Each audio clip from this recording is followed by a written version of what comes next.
Hello students, तो आज का हमारा टॉपिक रहेगा क्लोज्ड पैकिंग अरेंजमेंट इन क्रिस्टल्स। तो आज हम इस वीडियो में पढ़ेंगे क्लोज पैकिंग अरेंजमेंट जो हमें मिलती है क्रिस्टल्स में। तो देखो स्टूडेंट, जब भी हम इस टॉपिक को पढ़ते हैं हमारे लिए कुछ इंपॉर्टेंट पॉइंट्स रहेंगे जिन्हें हमें ध्यान रखना पड़ेगा। तो सबसे पहला इंपॉर्टेंट पॉइंट क्या रहेगा इस टॉपिक के लिए कि जितने भी कॉन्स्टिट्यूएंट पार्टिकल्स रहेंगे ना क्रिस्टल्स के, उनको हम क्या मानेंगे, उन सभी को हम मानेंगे स्फीयर्स ऑफ इक्वल साइज। उन कॉन्स्टिट्यूएंट पार्टिकल्स को हम मानेंगे स्फीयर्स, चाहे वो एटम हो, मॉलिक्यूल हो या कोई आयन हो। तो यहाँ पर देखो हम पढ़ रहे हैं क्लोज पैकिंग के बारे में। तो स्टूडेंट, सबसे पहले हमें पता होना चाहिए मीनिंग ऑफ क्लोज पैकिंग की क्लोज पैकिंग का मीनिंग क्या होता है। तो स्टूडेंट्स, मान लो आप इन स्फीयर्स को किसी बॉक्स में अरेंज करते हो, तो उस बॉक्स में आपको इस तरह से इनको अरेंज करना होगा ताकि इन स्फीयर्स के बीच में मिनिमम एम्प्टी स्पेस बचे, बहुत ही कम खाली जगह बचे इन स्फीयर्स के बीच में। तो उस तरह की पैकिंग को हम क्या बोलते हैं, क्लोज्ड पैकिंग। तो स्टूडेंट, यहाँ पर देखो एक डायग्राम है और इस डायग्राम में हमने इन स्फीयर्स को इन 2 बॉक्सेस में पैक किया है।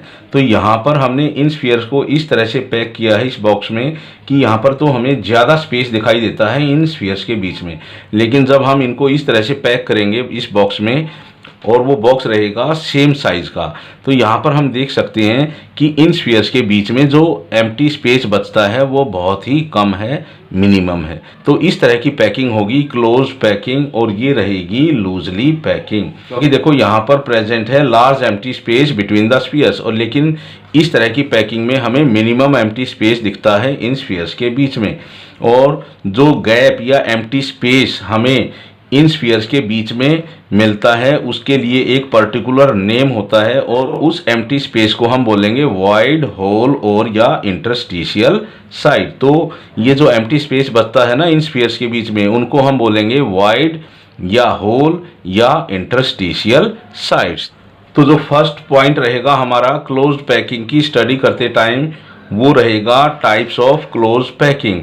तो स्टूडेंट्स, कितनी तरह की क्लोज्ड पैकिंग हमें देखने को मिलती है क्रिस्टल में। तो क्रिस्टल में हमें मिलती है 3 तरह की पैकिंग, 1 डायमेंशनल पैकिंग, और इसी 1 डायमेंशनल पैकिंग से बनती है 2 डायमेंशनल पैकिंग, और इसी 2 डायमेंशनल पैकिंग से मिलती है हमें 3 डायमेंशनल पैकिंग। और ये सभी पैकिंग क्या रहेगी, क्लोज्ड पैकिंग।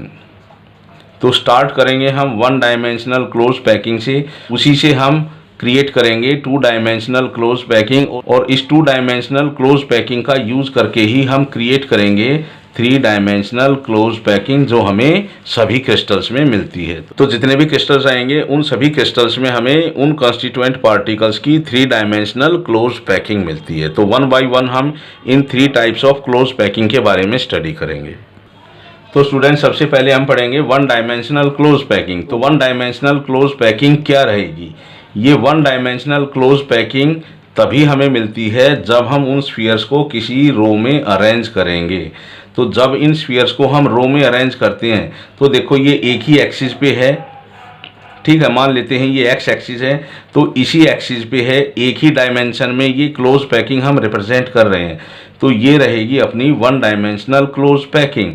तो इस 1 डायमेंशनल क्लोज पैकिंग का क्या यूज रहेगा क्रिस्टल में, तो इस 1 डायमेंशनल क्लोज पैकिंग से उस क्रिस्टल की एजेस बनती हैं। So the 1 dimensional close packing form edges in crystals. तो क्रिस्टल्स में जो एजेस रहेंगी वो बनेंगी इस 1 डायमेंशनल क्लोज पैकिंग से।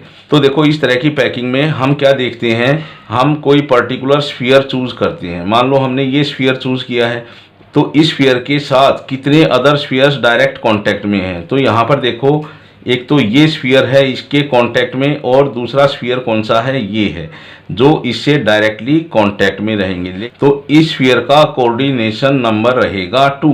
तो जब भी हम क्रिस्टल्स में कोऑर्डिनेशन नंबर की बात करते हैं ना, तो हम क्या करेंगे, हम उस क्रिस्टल में जो स्फीयर है जिसके कोऑर्डिनेशन नंबर की बात की जाएगी, तो उस स्फीयर के डायरेक्ट कांटेक्ट में कितने स्फीयर्स हैं, जितने स्फीयर उस स्फीयर के डायरेक्ट कांटेक्ट में होंगे वही रहेगा उस स्फीयर का या उस कॉन्स्टिट्यूएंट पार्टिकल का कोऑर्डिनेशन नंबर।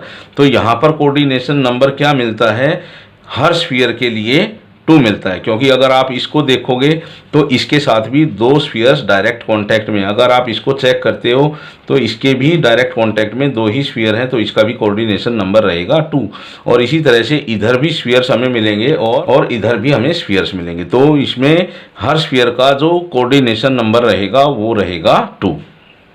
तो स्टूडेंट जो कोऑर्डिनेशन नंबर होगा उसको हम कई बार बोलते हैं नंबर ऑफ नियरेस्ट नेबर, कि उस स्फीयर के नियरेस्ट नेबर कितने हैं। तो देखो यहाँ पर मैंने 3 अरेंजमेंट्स बनाई हैं, तो इस फर्स्ट में हम देखते हैं, तो इस पिंक स्फीयर का कोऑर्डिनेशन नंबर क्या रहेगा। तो इसके कांटेक्ट में कितने स्फीयर हैं, 2 स्फीयर्स हैं, तो इसका कोऑर्डिनेशन नंबर रहेगा 2।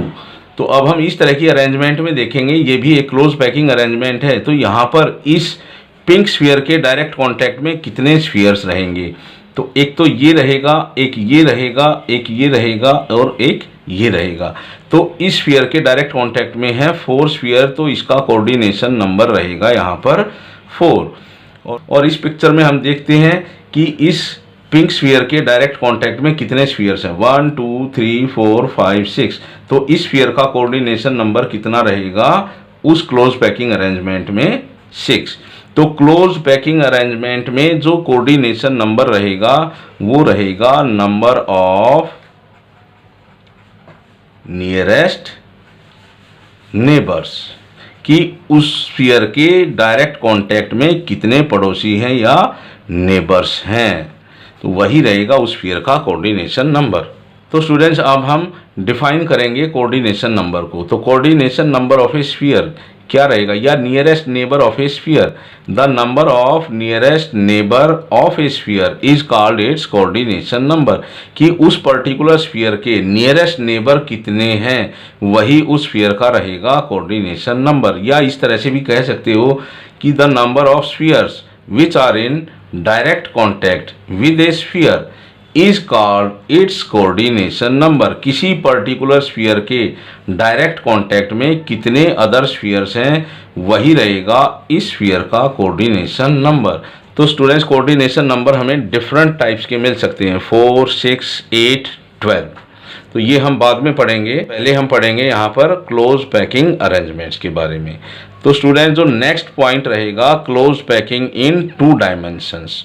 तो जो 2 डायमेंशंस में हम क्लोज पैकिंग की जब भी बात करते हैं तो यहाँ पर हम जो स्फीयर्स की अरेंजमेंट के बारे में बात करेंगे वो केवल 2 ही एक्सिस पर करेंगे, x और y, या इस y की जगह आप z भी ले सकते हो। तो स्टूडेंट्स 2 डायमेंशनल क्लोज पैकिंग में उन स्फीयर्स को हम केवल 2 ही एक्सिस पर अरेंज करेंगे। और इस 2 डायमेंशनल क्लोज पैकिंग की फॉर्मेशन किस तरह से होगी या किस तरह से ये 2 डायमेंशनल क्लोज पैकिंग बनती है क्रिस्टल्स में। तो 2 डायमेंशनल क्लोज पैकिंग हमें मिलती है 1 डायमेंशनल क्लोज पैकिंग से, कि जो हमने 1 डायमेंशनल क्लोज पैकिंग ली है उसी से हम बनाएंगे यहाँ पर 2 डायमेंशनल क्लोज पैकिंग। और ये कैसे बनाएंगे, जब हम उन रोज को रखेंगे, जब हम उन रोज को प्लेस करेंगे या स्टैक करेंगे ओवर ईच अदर, जब उन रोज को एक दूसरे के ऊपर हम रखते जाएंगे तो उससे हमें 1 डायमेंशन से 2 डायमेंशनल क्लोज पैकिंग मिलती है। और स्टूडेंट्स जो 2 डायमेंशनल क्लोज पैकिंग रहेगी उससे बनेंगे प्लेन्स इन क्रिस्टल्स। जो क्रिस्टल्स में प्लेन होंगे ना वो बनते हैं हमेशा 2 डायमेंशनल क्लोज पैकिंग से। तो देखो यहाँ पर हमने एक फर्स्ट रो ली है और इस सेकंड रो को हमने इस रो के ऊपर रखना है, तो हमारे पास 2 ही वेज रहेंगे कि इस सेकंड रो को हम इस फर्स्ट रो पर किस तरह से अरेंज करेंगे, किस तरह से प्लेस करेंगे। तो फर्स्ट वे हमारा क्या रहेगा कि अगर हम इस सेकंड रो को इस तरह से रखें इस फर्स्ट रो पर, ताकि ये जितने भी स्फीयर्स रहेंगे ये बिल्कुल इसके ऊपर आ जाएं फर्स्ट रो वाले स्फीयर पर। तो ये इस तरह से हम इसको अरेंज करेंगे। तो ये एक पर्टिकुलर अरेंजमेंट रहेगी for making 2 dimensional close packing. और इसमें हमने क्या किया है कि जो फर्स्ट रो के स्फीयर थे उसके जस्ट ऊपर हमने सेकंड रोज वाले स्फीयर्स को प्लेस किया है, रखा है। तो जो सेकंड मेथड रहेगा 2 डायमेंशनल क्लोज पैकिंग का, जब हम इस फर्स्ट रो पर ये सेकंड रो के स्फीयर्स को रखेंगे, तो अगर हम इन डिप्रेशंस के ऊपर, जो फर्स्ट रो में जो डिप्रेशंस है ना, जो ये नीचे धंसा हुआ पार्ट हमें दिखाई देता है, अगर इस फर्स्ट रो के इन डिप्रेशंस पर हम सेकंड रो के स्फीयर्स को रखते हैं तो ये एक सेकंड मेथड रहेगा 1 डायमेंशनल क्लोज पैकिंग को 2 डायमेंशनल क्लोज पैकिंग में बदलना। तो यहाँ पर देखो इन दोनों अरेंजमेंट में डिफरेंस है। यहाँ पर इन स्फीयर्स के जस्ट ऊपर हमें स्फीयर मिलते हैं, लेकिन यहाँ पर इस तरह की अरेंजमेंट में जो दो स्फीयर्स हैं उनके बीच में जो डिप्रेशन है वहाँ पर ही हमने इन स्फीयर्स को रखा है, जो है सेकेंड रो के स्फीयर्स। तो इस तरह से हमें क्रिस्टल्स में दो तरह की अरेंजमेंट मिलेगी इन टू डायमेंशनल क्लोज पैकिंग। अब हम इस सेकेंड रो के ऊपर रखेंगे इस थर्ड रो के स्फीयर्स को, ठीक है। तो यहाँ पर भी हम क्या करेंगे, इस फर्स्ट मेथड की तरह ही इन स्फीयर्स को बिल्कुल सेकेंड रो के स्फीयर्स के ऊपर रखते हैं, तो हमें इस तरह की अरेंजमेंट मिलती है। अगर हम इन स्फीयर्स को इस सेकेंड रो के डिप्रेशंस के ऊपर रखेंगे तो हमें इस तरह की अरेंजमेंट मिलती है। तो यहाँ पर देखो कोऑर्डिनेशन नंबर क्या रहेगा in different types of arrangement में, जो है टू डायमेंशनल क्लोज्ड पैकिंग। तो कोई पर्टिकुलर स्फीयर हम चूज करते हैं, मान लो हमने इस स्फीयर को चूज किया है, तो इसके डायरेक्ट कांटेक्ट में कितने स्फीयर्स हैं, इसके कितने नियरेस्ट नेबर हैं, 1 2 3 4। तो इसका कोऑर्डिनेशन नंबर रहेगा स्फीयर का 4। तो स्टूडेंट्स देखो इस तरह की अरेंजमेंट में नेबर तो ये भी हैं स्फीयर के 1 2 3 4, लेकिन ये स्फीयर्स क्या हैं, इस स्फीयर के डायरेक्ट कांटेक्ट में नहीं है, तो ये इसके नियरेस्ट नेबर नहीं रहेंगे। तो इस स्फीयर का कोऑर्डिनेशन नंबर रहेगा 4। तो यहाँ पर भी हमें 4 कोऑर्डिनेशन नंबर मिलेगा स्फीयर का। तो जितने ये पिंक कलर के हमें स्फीयर्स दिखाई देते हैं वहाँ पर हर स्फीयर का कोऑर्डिनेशन नंबर रहेगा 4। तो इसी तरह से जब हम इस सेकेंड रो के स्फीयर्स के डिप्रेशन पर ये थर्ड रो के स्फीयर रखते हैं तो हमें इस तरह की अरेंजमेंट मिलती है। और इस तरह की अरेंजमेंट में हम देखेंगे कोऑर्डिनेशन नंबर क्या रहेगा हर स्फीयर का। तो हम अगर इस स्फीयर को चूज करते हैं तो इस स्फीयर के डायरेक्ट कांटेक्ट में कितने अदर स्फीयर्स रहेंगे, 1 2 3 4 5 6, 1 2 3 4 5 6।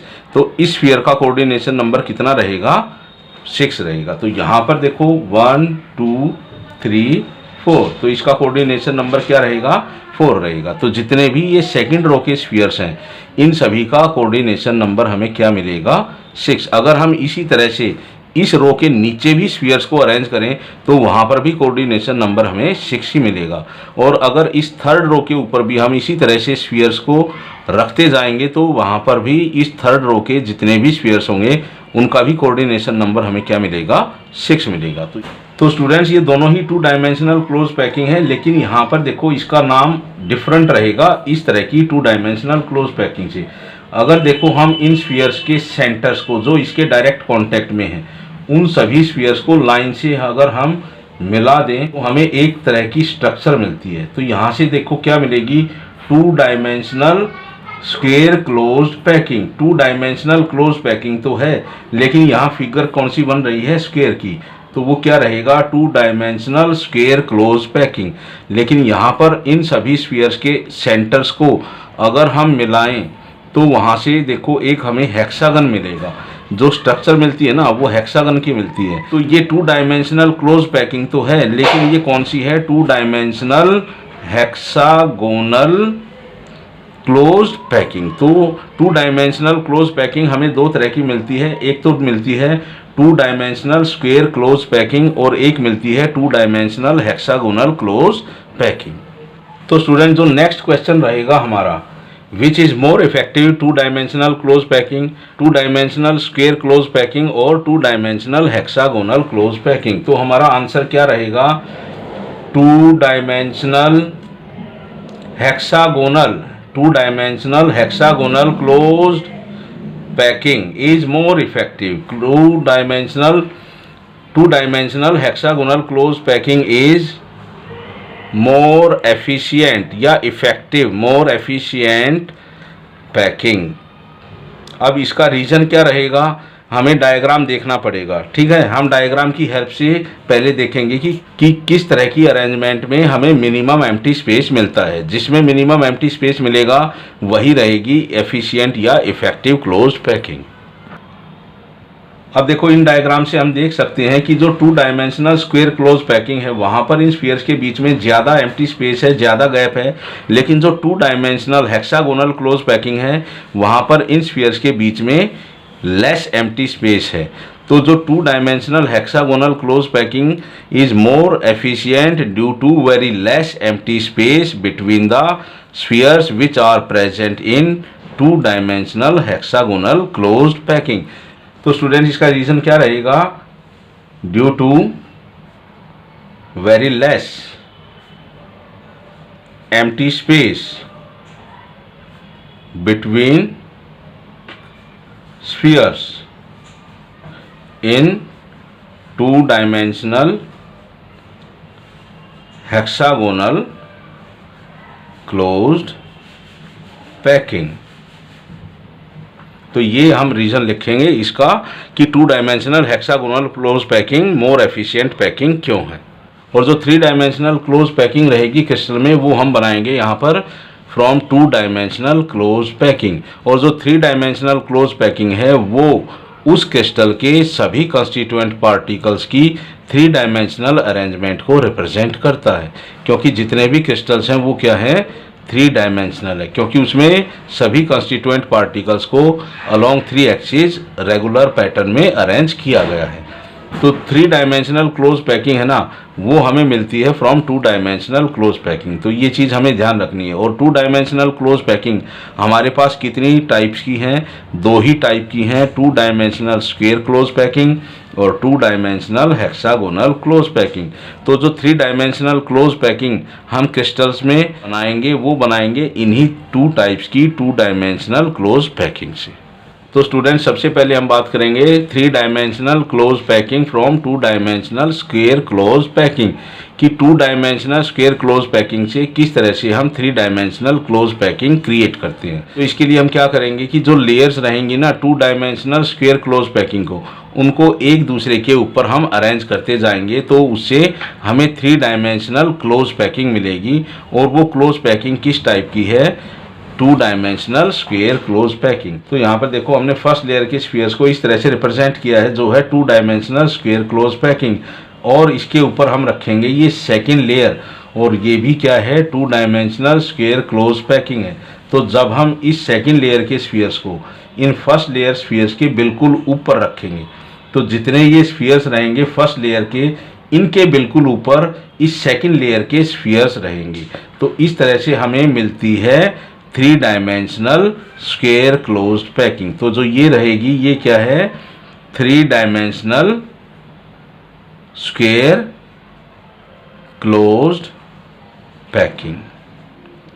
तो हमने यहाँ पर 3 dimensional square close packing create की है from 2 dimensional square closed packing से। तो स्टूडेंट्स इसी तरह से अगर हम मानते हैं ये जो लेयर है ये थर्ड लेयर है, तो इस थर्ड लेयर को भी अगर हम इस सेकंड लेयर के ऊपर रखेंगे तो जितने स्फीयर इस सेकंड लेयर के होंगे बिल्कुल इनके ऊपर इस थर्ड लेयर के स्फीयर आ जाएंगे। तो इस तरह से हम मोर लेयर्स क्रिएट करते चले जाएंगे और वो रहेगी 3 डायमेंशनल क्लोज पैकिंग। और उसमें हर लेयर में जो स्फीयर अरेंज होंगे वो रहेंगे 2 डायमेंशनल स्क्वायर क्लोज पैकिंग। तो स्टूडेंट्स अब हम बात करेंगे 3 डायमेंशनल क्लोज पैकिंग के बारे में। और इस 3 डायमेंशनल क्लोज पैकिंग को हम बनाएंगे by use of 2 dimensional hexagonal close packing. तो देखो यहाँ पर मैंने एक 2 डायमेंशनल हेक्सागोनल क्लोज पैकिंग ली है और ये रहेगी उस 3 डायमेंशनल क्लोज पैकिंग के लिए फर्स्ट लेयर, जिसको हम रिप्रेजेंट करेंगे बाई ए। तो ये रहेगी अपनी फर्स्ट लेयर जिसको हम रिप्रेजेंट कर रहे हैं यहाँ पर ए लेयर। तो देखो हमें यहाँ पर 2 तरह की ट्रायंगुलर वॉइड्स दिखाई देंगी इस फर्स्ट लेयर में, जिसको मैंने शो किया है by pink and green colour. ये दोनों ही ट्रायंगुलर वॉइड्स रहेंगी। तो जब हम सेकंड लेयर के स्फीयर्स इस फर्स्ट लेयर के ऊपर रखेंगे तो हमारे पास केवल 2 ही चॉइसेस रहेंगी, या तो हम रखेंगे इन सभी पिंक कलर की ट्रायंगुलर वॉइड्स पर सेकंड लेयर के स्फीयर, या हम रखेंगे वो सेकंड लेयर के सभी स्फीयर्स इन ग्रीन कलर की ट्रायंगुलर वॉइड्स पर। तो हम सेकंड लेयर के स्फीयर्स को रखेंगे इन सभी पिंक कलर की ट्रायंगुलर वॉइड्स पर, और सेकंड लेयर के स्फीयर्स को हम डिफरेंट कलर से रिप्रेजेंट करेंगे ताकि हमें इजीली पहचान हो जाए कि कौन से स्फीयर फर्स्ट लेयर के रहेंगे और कौन से स्फीयर सेकंड लेयर के रहेंगे। तो स्टूडेंट देखो इस पिक्चर में यहाँ पर जो ग्रीन कलर के स्फीयर्स हैं वो रहेंगे फर्स्ट लेयर के लिए, और फर्स्ट लेयर को हम ए से रिप्रेजेंट करेंगे, और जो सेकंड लेयर के स्फीयर्स हैं उनको मैंने रेड कलर से शो किया है, और वो लेयर रहेगी सेकंड। और ये सेकंड लेयर हमने किस तरह से बनाई है, जब हमने सेकंड लेयर के सभी स्फीयर्स को रखा है इन पिंक कलर की ट्रायंगुलर वॉइड्स पर। तो देखो यहाँ पर भी इन स्फीयर्स के बीच में कुछ गैप मिलेगा, कुछ वॉइड मिलेंगी। तो इस सेकंड लेयर में भी हमें दो तरह की वॉइड्स मिलती है। तो एक तरह की वॉइड्स को मैंने शो किया है यहाँ पर ग्रीन कलर से, और जो दूसरी तरह की वॉइड्स रहेंगी उनको मैंने यहाँ पर शो किया है इस ब्राउन कलर से। तो यहाँ पे ये टू टाइप की वॉइड्स किस बेस पर हम बोल सकते हैं, तो यहाँ पर जो टाइप ऑफ वॉइड रहेगी ना, वो रहेगी on the basis of number of spheres around a particular void. कि जो टाइप रहेगी वॉइड की वो डिपेंड करती है कि उस वॉइड के अराउंड कितने पर्टिकुलर स्फीयर्स प्रेजेंट है फर्स्ट और सेकंड लेयर की। तो देखो यहाँ पर जो ब्राउन कलर की वॉइड है वो एक डिफरेंट टाइप की वॉइड रहेगी इस ग्रीन कलर की वॉइड से, क्योंकि इस ब्राउन कलर की वॉइड के अराउंड हमें केवल 4 ही स्फीयर्स मिलेंगे, जिनमें से 1 स्फीयर रहेगा फर्स्ट लेयर के लिए, और जो 3 स्फीयर्स रहेंगे वो रहेंगे सेकंड लेयर के लिए। तो यहाँ पर इस ग्रीन कलर की वॉइड के अराउंड हमें कितने स्फीयर्स मिलते हैं, टोटल 6 स्फीयर्स मिलेंगे। जो 3 स्फीयर्स रहेंगे वो फर्स्ट लेयर के रहेंगे, अदर 3 स्फीयर्स रहेंगे वो रहेंगे सेकंड लेयर के स्फीयर्स। तो यहाँ पर इस सेकंड लेयर में ये जो 2 डिफरेंट टाइप की वॉइड्स हैं इनकी शेप भी हमें डिफरेंट मिलती है। तो इसको समझने के लिए हम किसी पर्टिकुलर पोर्शन का यूज़ करेंगे, ठीक है। कोई पर्टिकुलर पार्ट लेंगे इस सेकंड लेयर का, और उसके नीचे हमें फर्स्ट लेयर के स्फीयर भी दिखाई देंगे। तो स्टूडेंट्स देखो यहाँ पर जो फर्स्ट लेयर का स्फीयर है उसको मैंने ब्लू कलर से रिप्रेजेंट किया है, और जो सेकंड लेयर का स्फीयर है ना वो हमने शो किए हैं यहाँ पर पिंक कलर से। तो ये एक ऐसी वॉइड प्रेजेंट है सेकंड लेयर में जिसके अराउंड केवल 4 ही स्फीयर्स हमें मिलते हैं। तो ये एक ऐसी वॉइड रहेगी सेकंड लेयर के लिए जिसके अराउंड हमें केवल 4 ही स्फीयर्स मिलेंगे, और इस तरह की वॉइड को हम बोलेंगे टेट्राहेड्रल वॉइड। तो टेट्राहेड्रल वॉइड कौन सी रहेगी, वो वॉइड रहेगी सेकंड लेयर में जिसके अराउंड हमें केवल 4 ही स्फीयर्स मिलती हैं। और स्टूडेंट्स टेट्राहेड्रल हम इसलिए बोलते हैं क्योंकि जो हम ये शेप बनाएंगे उसके हमें 4 फेसेस मिलते हैं। तो 4 कौन कौन से रहेंगे, तो ये वाला रहेगा फर्स्ट, ये वाला फेस रहेगा सेकंड, और बॉटम वाला फेस रहेगा थर्ड, और जो बैक साइड वाला ये फेस है ये रहेगा फोर्थ। तो इसके केवल 4 ही फेसेस रहेंगे इस वॉइड के, तो इसीलिए हम इसको नाम दे देते हैं टेट्राहेड्रल वॉइड। अब देखो इसी सेकंड लेयर में हमें एक दूसरी तरह की वॉइड भी मिलती हैं जिसके अराउंड हमें 6 स्फीयर्स मिलते हैं। जो 3 स्फीयर्स ये रहेंगे ये तो फर्स्ट लेयर ए के रहेंगे, और जो पिंक कलर के स्फीयर्स हैं ये सेकंड लेयर के स्फीयर हैं, और ये रहेगा बी लेयर। तो इस वॉइड के अराउंड हमें टोटल कितने स्फीयर्स मिलते हैं, 3 from first layer and 3 spheres from second layer. तो ये जो वॉइड है इसको हम बोलते हैं ऑक्टाहेड्रल वॉइड, और हर ऑक्टाहेड्रल वॉइड के अराउंड हमें कितने स्फीयर्स मिलते हैं, 6 स्फीयर्स मिलते हैं, 6 स्फीयर्स मिलेंगे, ठीक है। और इसका नाम ऑक्टाहेड्रल क्यों है, क्योंकि यहाँ पर देखो जो शेप बनेगी वो रेगुलर ऑक्टाहेड्रन बनेगी। वो कौन सी बनेगी, रेगुलर ऑक्टाहेड्रन। और उस ऑक्टाहेड्रन शेप के टोटल कितने फेसेस रहेंगे, 8 फेसेस रहेंगे। अब देखो वो 8 फेसेस किस तरह से रहेंगे।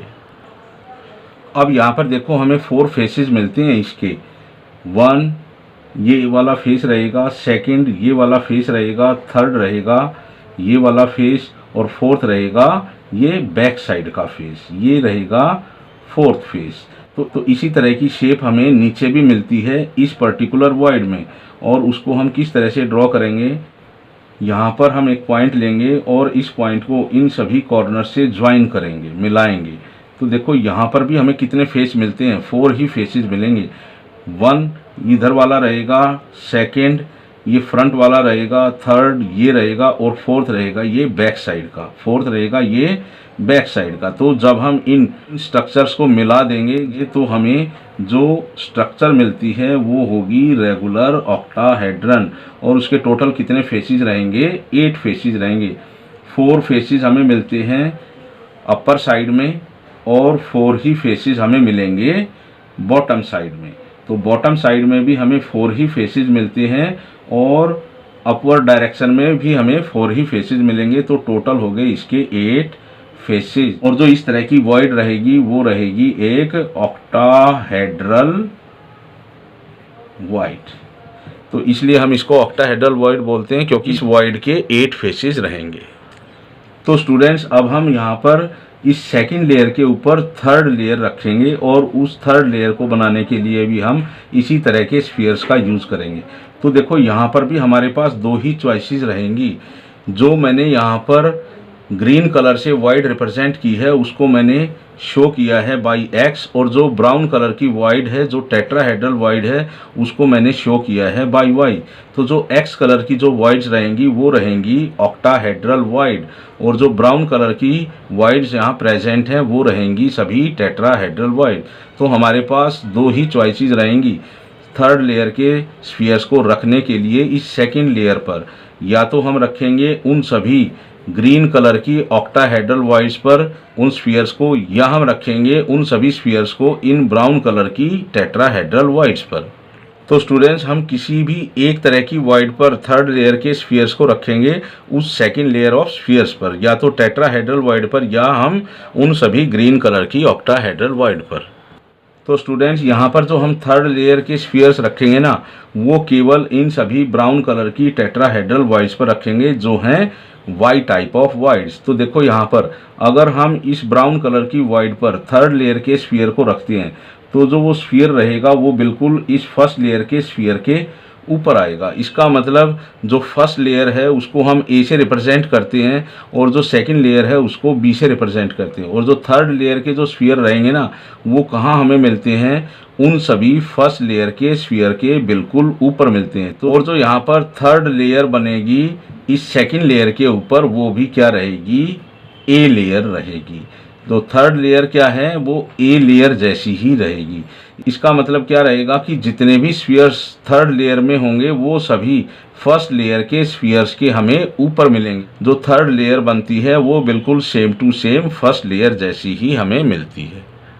तो फर्स्ट लेयर ए है और थर्ड लेयर भी क्या है, ए है, और जो सेकंड लेयर है वो बी है। तो जब हम फोर्थ लेयर रखेंगे ना वो फोर्थ लेयर बिल्कुल रहेगी बी लेयर जैसी। तो इस तरह की अरेंजमेंट को हम रिप्रेजेंट करते हैं by A B A B A B, और इसी तरह से ये सीक्वेंस आगे चलता रहेगा। तो इस तरह की अरेंजमेंट को हम बोलते हैं हेक्सागोनल क्लोज्ड पैकिंग। तो हेक्सागोनल क्लोज पैकिंग में सेम 2 टाइप ऑफ लेयर्स का बार बार रिपीटिशन होगा।